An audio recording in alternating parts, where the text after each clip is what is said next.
Point number 2. Jesus is in the boat. Bwana Yesu asifiwe. Bwana Yesu asifiwe. And I love this.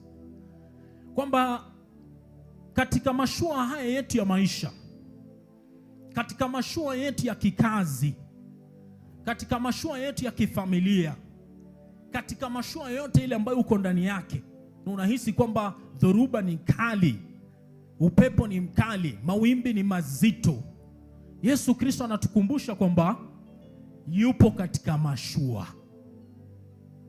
Yawezekana amelala kama alivyokuwa amelala katika kifungu nilichoanza nacho kusoma.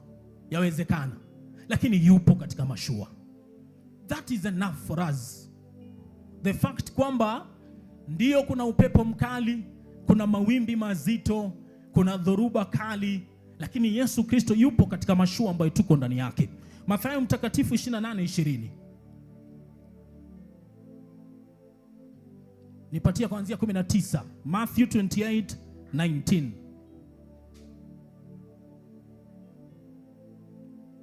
Biblia inasema, basi nendeni mkawafanye mataifa yote kuwa wanafunzi, mkiwabatiza kwa jina la Baba na Mwana na Roho Mtakatifu. 20. Na kuwafundisha kuyashika yote niliyoamuru ninyi, na tazama, mimi nipo pamoja nanyi siku zote hata ukamilifu wa dahari.